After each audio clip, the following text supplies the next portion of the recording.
তাহলে যদি mild deflection হয়, টিল দেখো মাইল্ড ডিফ্লেকশন এরকম এরকম, ঠিক আছে, ফ্লেকশন ছিল ডেলিভারি হয়ে গেছিল ঘুরে, বোঝো ব্যাপার। ফ্লেকশন মানে এরকম চিনটা টাচ করছিল, এবার ডিফ্লেকশন আছে মাইল্ড ডিফ্লেকশন, তাহলে স্টিল অক্সিপুট কিন্তু নিচে আছে, তাহলে occiput will touch the pelvic floor, কিন্তু হালকা করে টাচ করবে, that will rotate 1/8 of the circle অ্যান্টিরিয়রলি।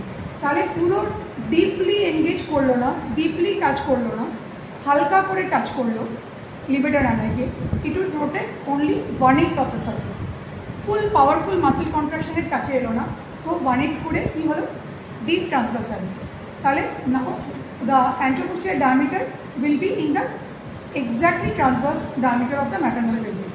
So deep transverse arrest would occur, no further progress of labor. তাহলে এখান থেকে আমাদের অবস্ট্রাকটিভ লেবার বলে সিজার করতে হবে।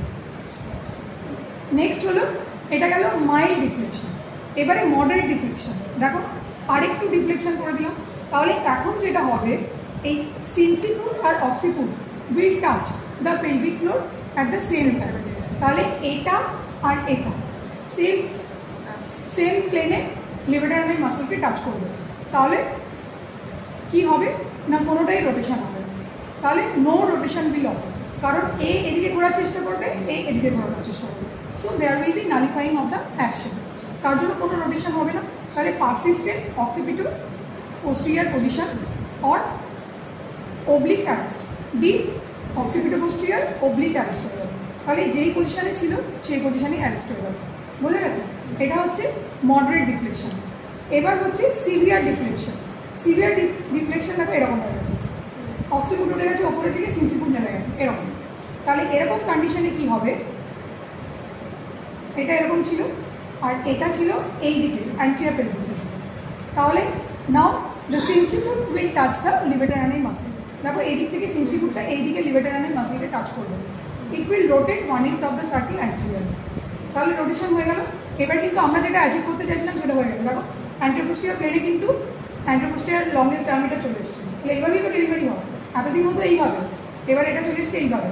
তাহলে উইথ দিস পজিশন এটাকে বলে অক্সিপিটো স্যাক্রাল পজিশন, তাহলে ডিরেক্ট অক্সিপিটো স্যাক্রাল পজিশন, কারণ অক্সিপুট কিন্তু স্যাক্রামের সাথে কোইনসাইড করছে, স্যাক্রাল বেতে চলে এসছে।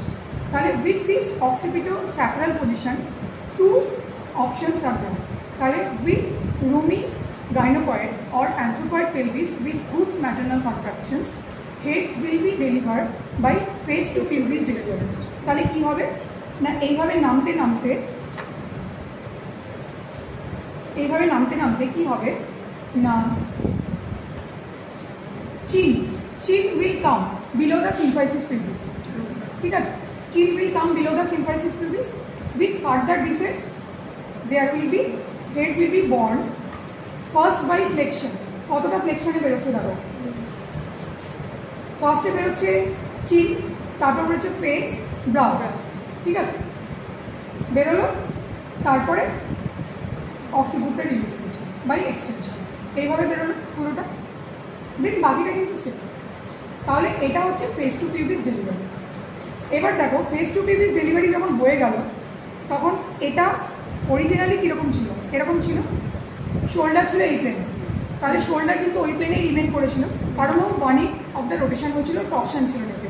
তাহলে ডেলিভারির পরে আবার রেস্টিটিউশন হবে, অরিজিনালি এই পজিশনে চলে যাবে, তাহলে opposite the direction of the internal rotation restitution হবে, নেক্সট আবার এক্সটার্নাল রোটেশন হবে in the same direction of the restitution, কারণ anterior shoulder will touch the levator anal muscle, it will rotate anteriorly 1/8 of the circle. তাহলে বাকি মেকানিজমটা তোমরা দেখে করে দিতে পারবে। তাহলে দুটো হতে পারে, একটা হচ্ছে ফেস 2 পেলভিস ডেলিভারি, যদি অ্যাডিকুয়েট ফেভারেবল সার্কামস্টান্সেস না থাকে তাহলে কিন্তু এই যে অ্যারেস্টটা হবে, তাহলে persistent occipito posterior arrest or deep occipito sacral arrest, এই পজিশনে অ্যারেস্ট হয়ে যাবে, ঠিক আছে। তাহলে baby will be delivered by caesarean section due to non progress of labour. তাহলে অক্সিপিটো পোস্টিরিয়র নিয়ে কারো কোনো ডাউট আছে? ঠিক আছে, বন্ধ করে দাও।